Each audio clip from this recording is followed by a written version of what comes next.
Okay, good morning as we go to the Chitas of today. Today is Tuesday. It's the third reading in the portion of Vayera. We're holding on chapter 19, book of Genesis, chapter 19, verse number 1. And the two angels came to the Doim, Ba'erev in the evening. Yelait was sitting at the doors, at the gates of Doim. And Lait saw them, Ayakom, and he stood up, looked towards them, and he prostrated himself on his face to the ground. Rashi says, why the two angels? One to destroy his time and one to rescue Lot. It was he who had come to heal Abraham, while the third one who had come to make announcement to Sarah had departed as soon as he had carried out his mission. Rashi had said this before already. Continue the next Malachim. So the question is, but in the previous by Avram Avinu it says Anoshim. Over here it says Malachim, angels. By Avram Avinu it says people. And elsewhere he calls them people. When the Shekhinah was with them, he called them men. Another explanation is the connection to Avram, whose power was great, and angels were as frequently with him as men, so they're called men. But in connection to Lot, it calls them angels, because Lot was not usually around angels. But Erev in the evening, now the angels tarry so long to reach Chevron's Doim. I mean, it doesn't take a whole day. But they were the angels of mercy. And they were waiting. Perhaps Avram would succeed in defending them, defending the time. So therefore, they waited until the evening. The late Yeshev B'Sazday, Rashi says the word Yeshev is written without a vav, and it really could be said Yoshav in the present tense. And the reason is because on that very day, that the Malachim came to Doim, Lot was election day. he was appointed as a leader. He was appointed as a judge on that day. And Lot saw. Where did he see? What did it mean he saw? From Avram's house, he learned to look for people. Avram Lot hung around Avram for many years. And he learned the concept of Tachnasa to have guests. Yemen, he said to him, behold, my Lord, student no base, stay at my house, base Avdach in the house of your servant. Velinu and rest over here, wash your feet, shower. Shkamtem, and then you'll wake up, and stay overnight by me. I'm inviting you as a guest. And he said, no. We'll overnight in the street. We're not interested in going in a person's house. Now she says, behold, you are now my lords to me, since you have passed by me. Another explanation, behold, now you must pay heed to the wicked men. He said, listen, my friend, you're in the wrong neighborhood. You came to the wrong neighborhood. You have to watch out that they should not recognize you. And I'm telling you, come into my house, I'll protect you. Because it was a law against inviting guests. Sudana, take a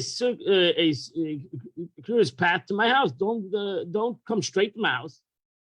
A roundabout way that does not recognize that you're entering there. That is why it says turn. It's customary for people to first stay overnight and then to wash. Moreover, Abraham said to wash your feet. But so did Lot say to them, if the people as Dame come They will see that you already washed your feet. They'll invent false accusations against me to say 2 or 3 days have passed since they have come to your house, and you did not let us know. And that was against the law. You're the judge of the country, and the city has a law that you're not allowed to have guests. You're not allowed to invite strangers to your house. Therefore, he said to them, it's better they remain here with the dust in their feet. So if they should appear, if somebody comes, they just arrived. I'm not having, they just passed by. I'm going to throw them out of the house. Therefore, he said, stay overnight first, and afterwards wash them. But they said no. But Avram Avinu, they said, so shall it be. But here we learn that one may refuse an offer by a person of a lesser importance, but should never refuse an offer by a great person. So if a great person asks you for something, you say right away, yes. If you always can say now. This key is used to mean but, not because. Here it's but. It says we will not turn to your house, but we will stay overnight in the city. But he argued with them strongly. And they came to him. They came to his home. He made for them a party, food, matzahs offer, and he baked them unleavened cakes. And they ate. So Rashi says by Yasudu again, they took a roundabout way, and they came to his house. A matzahs offer, as we mentioned before. You see, the light was affected by Avraham Avinu. He also followed the day. He knew that by Avraham Avinu, it's Pesach, and therefore it's Pesach in the world. Even though Pesach hasn't yet happened, but Avraham Avinu on these days ate matzah. And this was the 15th day of Nisan, and therefore light also ate matzah. They had not even gone to sleep. The Saba and the people of the city, the people of Daim surrounded the house. Narvad Zakin from the young to the old. The entire populace, from every end of the city. This is you can interpret this is a bit well interpreted in the Medrash Rabbah. It follows when they're not yet retired, the people of the city were the topic of conversation of the angels, when they were asking Lot about the character of their deeds. He told them that most of them were wicked while they were still speaking about them. The people of the city, simple meaning of the verse, however, the people of the city, the people of wickedness surrounded the house. Because they were wicked, they were called people of Zdaim. And the people of Zdaim were very evil and sinful. Kol Adam Mikatze, from one end of the city to the other end of the city, protested. Because there were not even one righteous man among them. The entire city came out to protest the having these people that Lot was inviting guests. Lot, and they said to Lot, who are these people, men who came to you tonight? Take them and let them come out. And will be intimate with them. Rashi says, we're looking for homosexuality.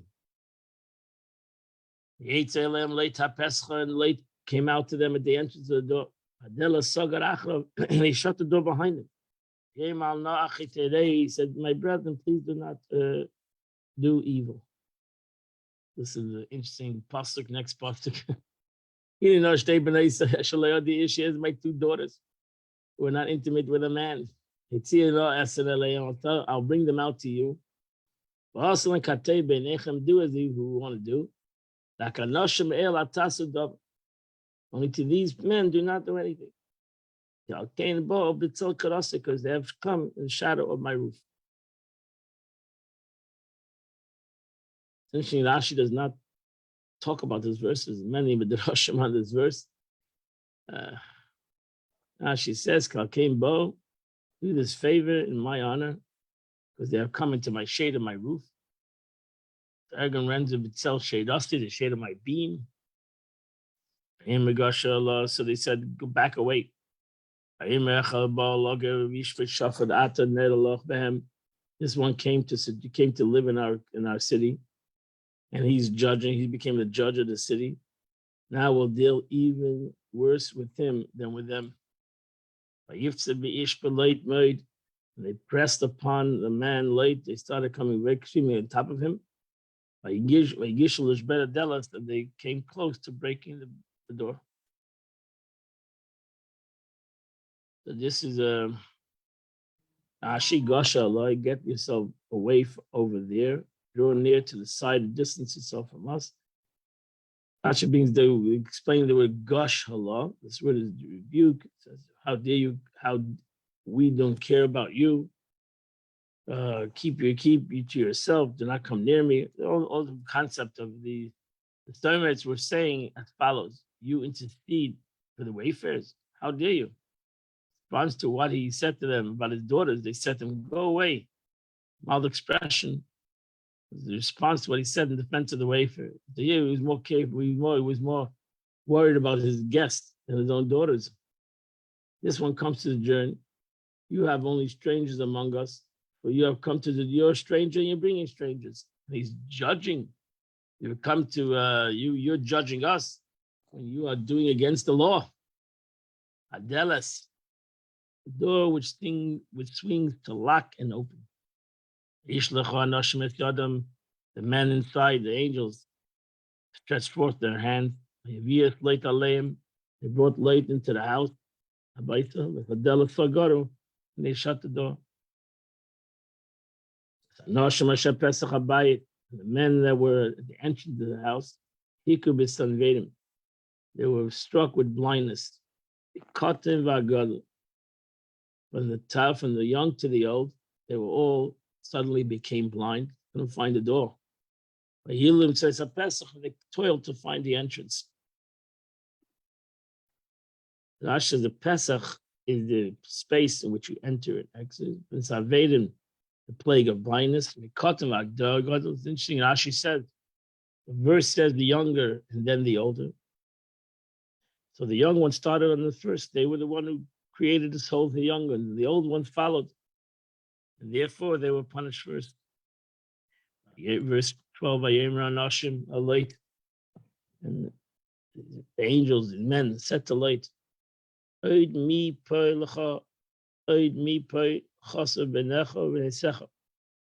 else do you have it? Your son-in-law, your sons, your daughters, whatever you have in the city.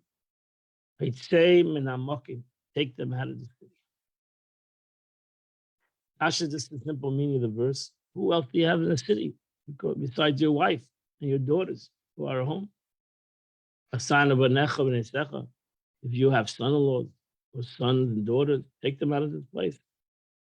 The sons that you married, sons of your married daughter, called sons.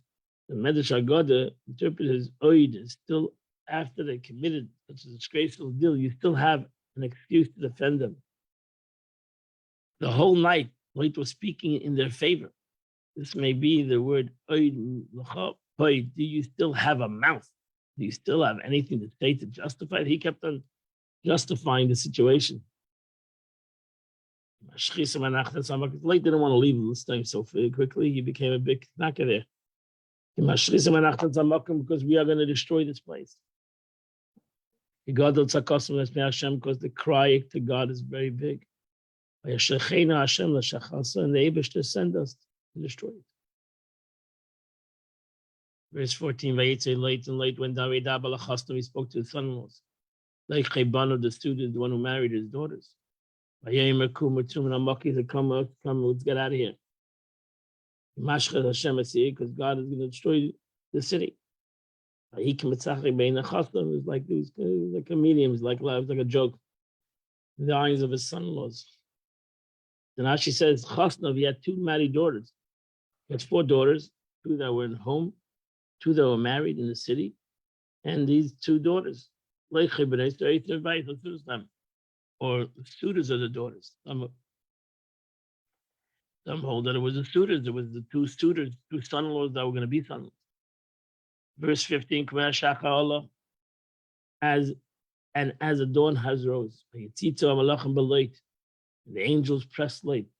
Lamer saying, Kum kachas ishtcha, get up, take your wife, shtei beisecha, and your two daughters who are here on Nimtzais, Pentesefer Bavani here, because you lest you perish because of the iniquities of the city. Rashi says Vayitzitu is oppressed, and the Targum translate Nimtzais, who are ready at hand in the house for you to save them. There are also Midrashim explanation, but this is the proper way to explain this. The officer of Rashi will be destroyed. The verse until the generation expires, rendered by a tiger until the entire generation perishes. The Osfer. Verse 15. Vayismahama, but he tarried. So the men grabbed his hands. We had Ishtay, they grabbed him by the hands, they grabbed his wife. We had Shtebon, took his two daughters. Out of the Lord's pity for him. And they took him out. They placed him outside the city. So Vayisma, an interesting note on top of the mem, if you can see it. There's like 3 times that we have this interesting, beautiful note that we're going to read when the Balkara reads it. Vayisma, and he tarried. He tarried because in order to save his possessions, he became a multimillionaire, and now they're throwing him out of the city without anything. But he had no choice.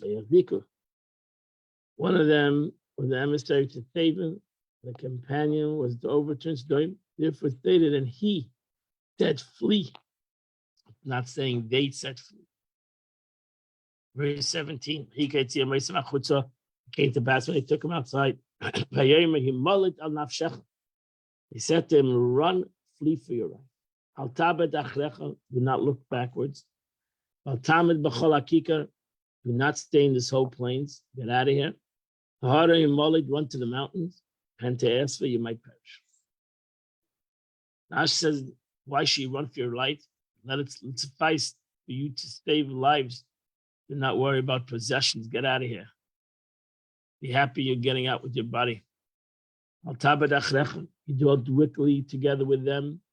But in Abraham's marriage, you're being saved. Really, you shouldn't be saved. You should be destroyed with them. You don't deserve to see their punishments. And if it don't look back, what's happening, you really deserve to be there. Or you're being saved. Chalakika, the plain of the Jordan. Plains of Jordan. Hara Yimolid, flee to Avram, who dwells in the mountains. It says, and he moved from there to the mountains. And even now, he's dwelling, he lived there. It says, until the place where he had previously been. Although it says that Abraham pitched his tent, he had many tents, and they extended until Hebron. He traveled, a big travel, Abraham, and he had many different stops, different tents, which he left, and he traveled from place. He mullet, an expression of slipping away. So every word he mullet in scripture is to slip away, get away. Verse 18, so late said to them, please do not hold it. Our sages say this name is holy, referring to God, because it's stated in the context, to stay my soul, referring that he who has the power is supposed to die, is supposed to live. So here, we're talking to God. No, do not tell me to flee to the mountain. No, Loshem Bakash. Behold, the servant has found favor in your eyes, and you have increased your kindness, which you have done to me. The Chachet is Nafshi, to stay my soul. And I don't have the koyach to run to the mountain. At least the evil overtakes me and I die. So now she says, when I was among the people of Daim, the Holy One, blessed be He, saw my deeds and the deeds of the people of the city. And I appear to be righteous and worthy of being saved. But when I shall come along the righteous man, I shall be considered a wicked man. You tell me to run to Avram. I'm not running to Avram. Avram will put me in a bad light. And so did the woman of the first said to Leo, how you come to me causes my sins to be remembered. Before you came to me, the Holy One blessed me to see my deeds and the deeds of my people. And I was righteous woman amongst them. Since you have come, you can come to me compared to your deeds, I'm wicked. So therefore he said, I can't run to Abraham.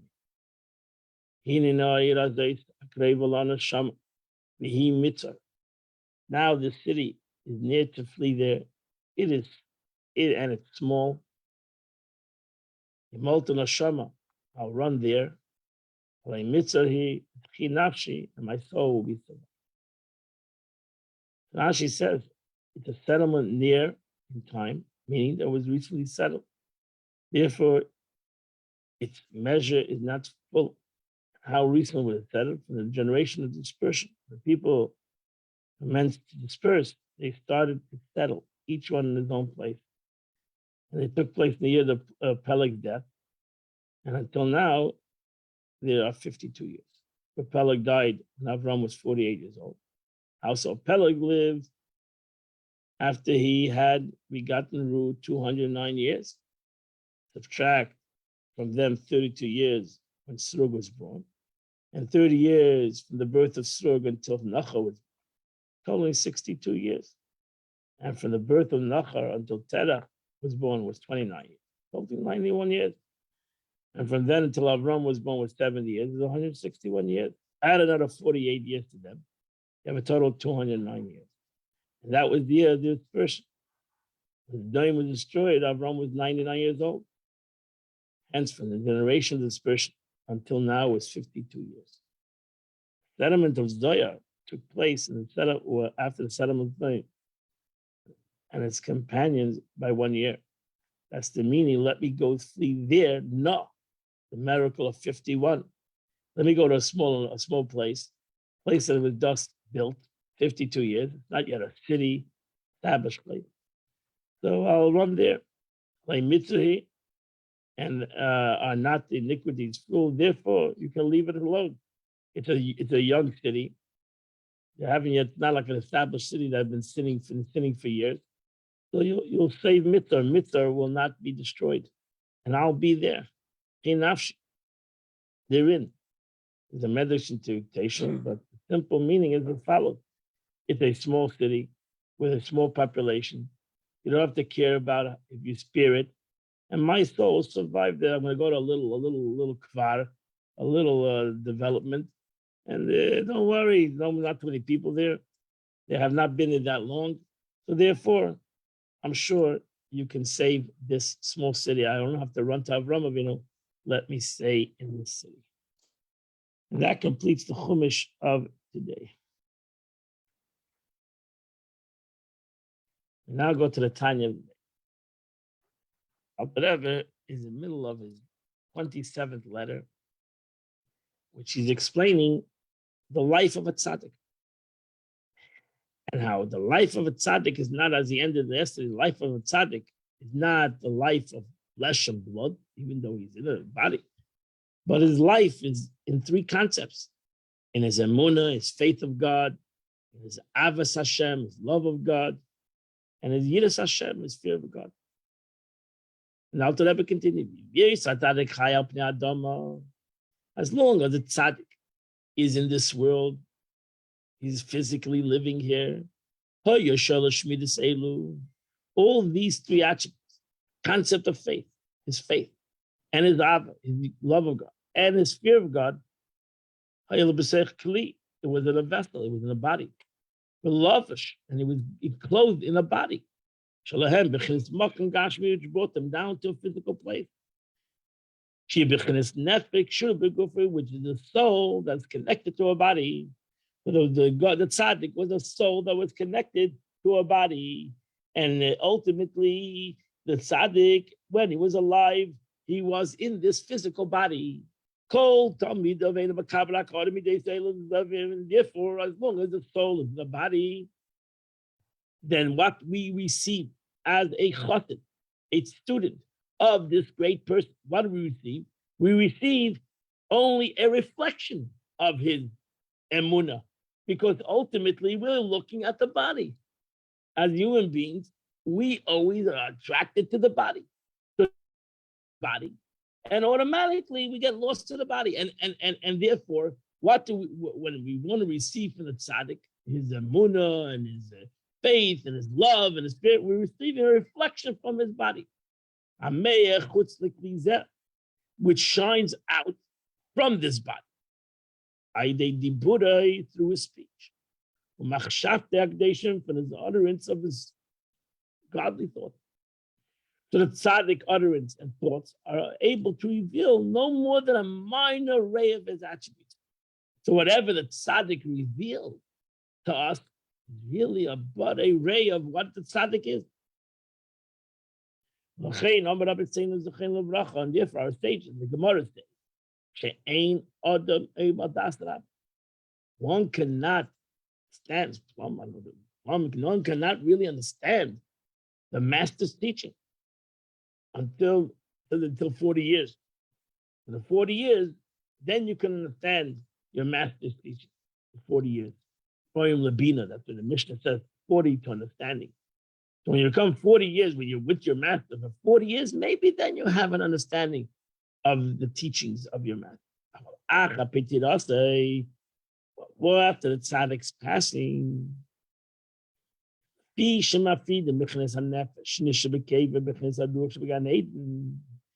nefesh remains in the grave, is separate from the ruach, which is comprised of these three attributes after his passing in the Gan Eden. Now the nefesh, that's why over here, nefesh always stays with the body.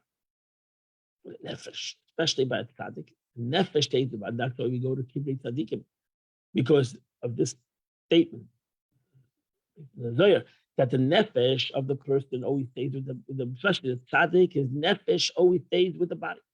And that's one of the reasons why a tzaddik does not decompose. Because a regular person, even the nefesh, leaves the body. And therefore, ultimately, the body decomposes. But a tzaddik never decomposes because the nefesh never leaves the body. And the nefesh always stays with the body. Therefore, the tzaddik is always in this world, in a way, even physically, because the nefesh is still in his body. But his ruach leaves the body. The nanani is three levels of the soul to the body: nefesh, ruach, neshama. The nefesh stays in the body, but it's tzaddik. The ruach and the neshama leaves the body. That goes to Gan Eden. So the three attributes now unbound by the body are in Gan Eden, a spiritual space whose atmosphere surrounds every individual in this world, as Alter Rebbe explained. So now everybody can connect to the ruach of the tzaddik. The ruach, by being Gan Eden is all over. Gan Eden is here like it's there,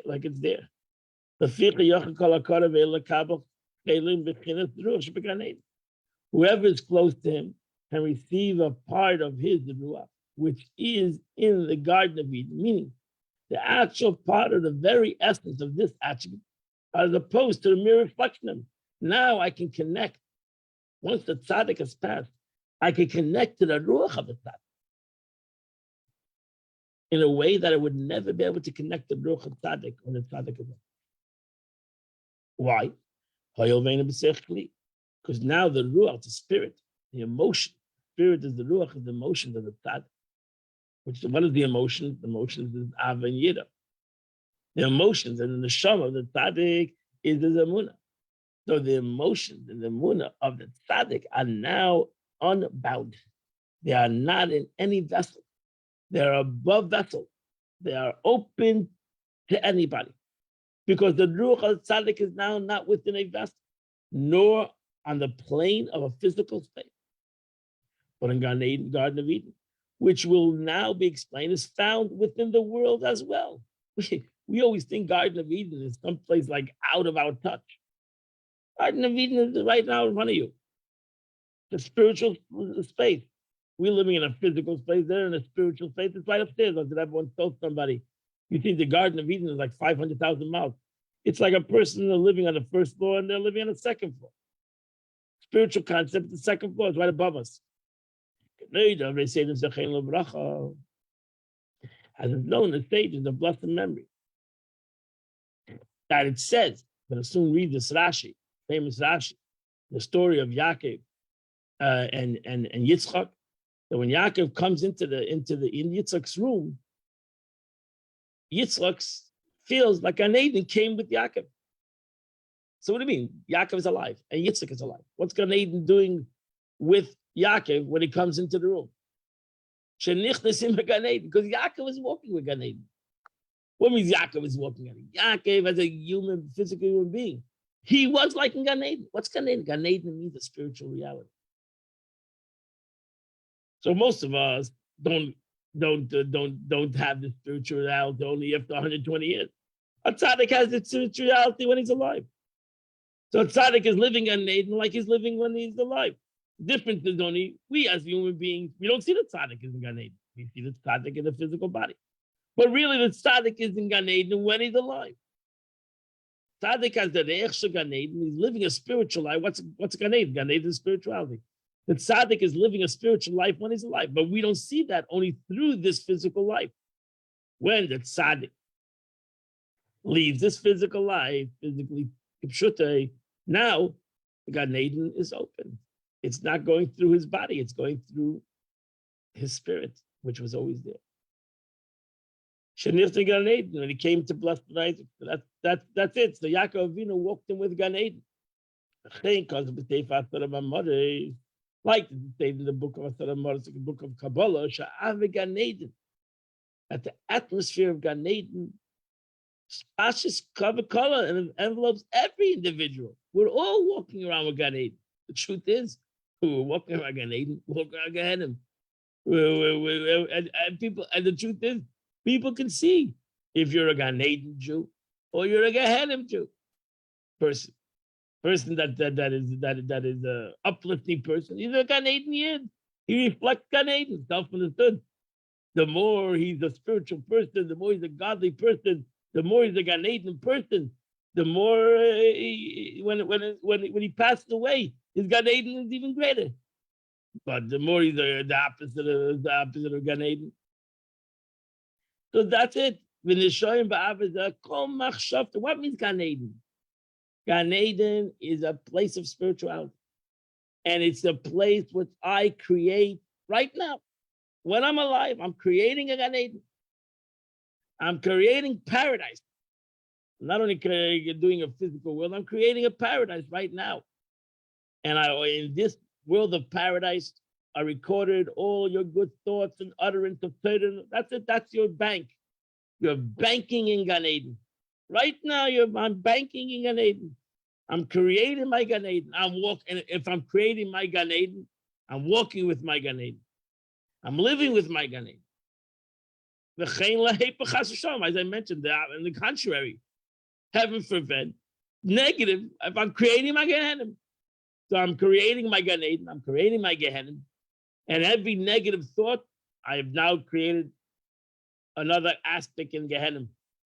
I'm mishbashim Gehenna, so and that surrounds you. Surrounds you. What surrounds you? Are you a Gan Eden surrounds you? Or Gehenna surrounds you? And that's what you start to see. When you're near a tzaddik, you see positivity, holiness. Why? Because he's a Gan Eden. He's like walking with Gan Eden. And the truth is, what we see in the Gan Eden of this tzaddik, the Gan Eden that he's creating in this world, is only a reflection. It's not the real Gan Eden. Gan Eden will be revealed after he leaves the body. And so it's true with every single one of us. And this, to summarize, after tzaddik's passing, his power and faith and awe and the love are not limited to his body. So now, what's Gan Eden? What is Gan Eden of a tzaddik? What is Gan Eden of us? Is again our emunah. The tzaddik's Gan Eden is his emunah. The tzaddik's Gan Eden is his ava. The tzaddik's Gan Eden is his yira. In ava and yira, you have everything.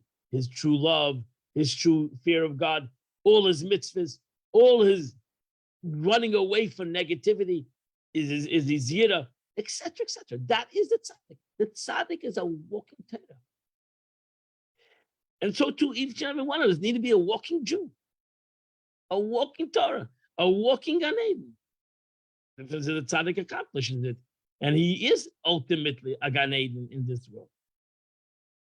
And what happens is, but ultimately the tzaddik in this world, even if he's a walking Gan Eden, he's still in this physical body. And we fall and trapped in his physical body. And therefore, we don't see the reflection of his Gan Eden, only a small bit of it. Now, once the tzaddik is passed away, so the body is gone. The physical trappings are gone. Now, his Gan Eden is opened. His true Gan Eden is open for anyway. Hilpa, Neko, Ma'il, Tamidov. Therefore, it's very easy now, once a tzaddik is gone, for his disciples, for his students, to receive their part of the essential aspect of the master's ruach. Now we can connect to the true concept of the spirit of the tzaddik, his faith and his awe and his love with which he served God. We can connect to the tzaddik even greater than when he was a and not merely from the glimmer, which radiates beyond the vessel, in which it reaches them through his thought and words when the tzaddik was still alive. Because actually the tzaddik ruach continues, his faith and his love of God even comes bigger, comes greater when he leaves his body. And therefore, his essential faith and love is relates to himself is not to the disciples, is raised, elevated beyond elevation. To become absorbed in his neshama, which is the highest Gan Eden, supreme world. You can connect to the tzaddik love and fear of God even higher than when the tzaddik really goes higher and higher in the upper world. And it's known. This is a general rule, you should know. It's very important. That any holy entity,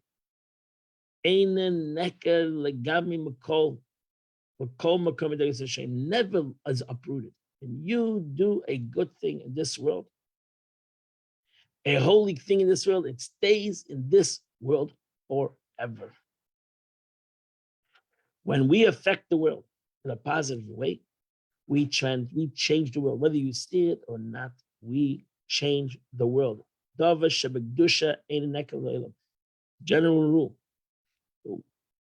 Something that's all like Eretz Yisrael. Once the Yidden conquered Eretz Yisrael, never can be changed. The Holy Land, finished. When a Jew makes a place Kedusha, it becomes Kadosh Lo'elam. It becomes holy forever. And that's why we see that in a physical way. When we make a Jewish book, when we print a mezuzah, when we make a mezuzah, we write a Torah, it becomes holy. We have to bury it. It's never nekel olam. We just can't destroy it. It becomes holy forever. Even if it reaches highest point, it never moves away.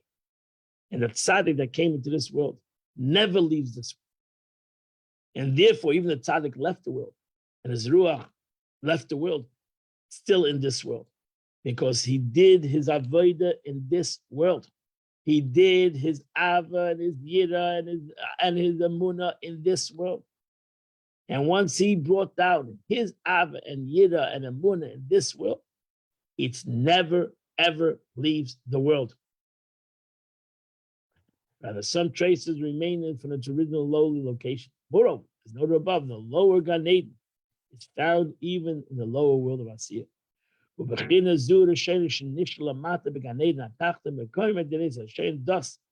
It's an original aspect of deriving from the ruach of the tzaddik, remaining below in the lower Gan Eden in its original place and level.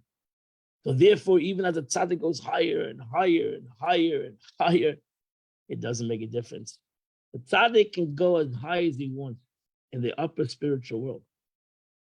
Every world that the tzaddik affected, never in kedusha, in holiness, it never ever leaves.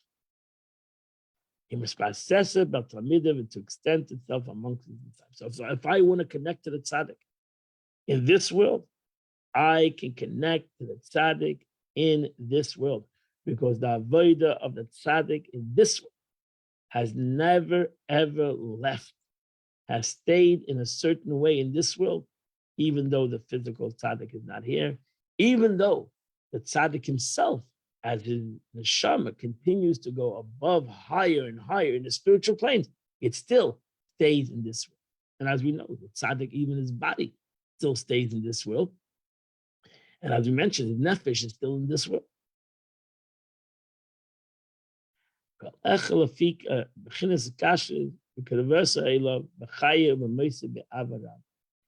one according to the level of his bond and closeness to the tzaddik during his lifetime and after his passing, out of abounding love, and it's all connected through Ava. So if I have an Ava to a tzaddik in his lifetime, and even after his lifetime, let's say I never saw the tzaddik, but I create a love to the tzaddik through his teachings and through his connection of what he brought to the world, then I have a connection to the tzaddik, and I should make a connection to the tzaddik. For any spiritual is anything spiritual elicited by the means of an abundant love. So if I create a love, an ava to the tzaddik, even if I create this ava after the tzaddik has passed on, if I create an ava to the tzaddik has a connection to me. And Mishakosah B'Zoya, as the Zohar itself says, the ruach, the rusa, the liba, amshich ruach meila. The spirit of the inner heart desire elicits the spirit from above. And if I love this tzaddik, and I want to connect to this tzaddik, and I want the help of this tzaddik, and I want a relation with this tzaddik, even though the tzaddik has passed on, and maybe I never even met this tzaddik, but I know about this tzaddik, and I've learned his teaching, I can have a relationship with this tzaddik. I can have a love relationship with this tzaddik, make a connection with this tzaddik, and have and be affected by the ruach, by the emotions of the tzaddik.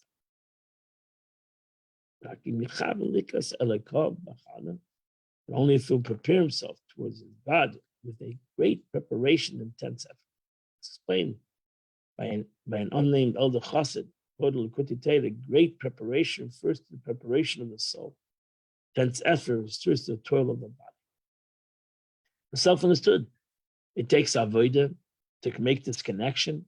It's easy, but it takes avodah. It takes some service to make this connection, to learn his Torah, to understand the tzaddik, to live in the lachta b'derachov, to go in the way of a tzaddik. Kabbalah shows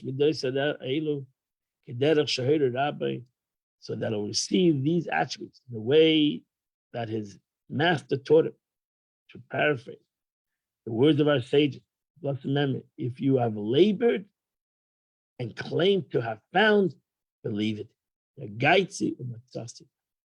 So he said to the Alter Rebbe is writing to the Chassidim of Mendel HaRadak, and he's telling him, listen, don't give up on Mendel HaRadak, connect to him. And if you want to, and you want to connect to him, you will have this connection. And that completes the Tanya of today. Beautiful. We didn't finish the letter yet, but that completes the Tanya of today. Beautiful, beautiful teaching. Today is the 14th day of the month. This is chapters 72 and 73 and 74 and 75 and 76. So 72 to 76. And you do the chitas of the day. I want to remind everybody that Midshem tonight at 7:30, we are doing a phenomenal JLI course called My God. It's a phenomenal philosophical course of Chassidus on understanding God. And I think that if you're learning Tanya, if you're learning Chassidus, you should come to this class because it's going to give you another lesson. We need to continue to learn to search God. And this is another avenue to put together a phenomenal course, 6-week course, which starts tonight at 7:30, either at Chabad or on Zoom. And I hope you come part of the class. And if you didn't have your booked in, please call the office 487-2934. Not Steve, surely tomorrow, 8 o'clock, continue the Chitas of the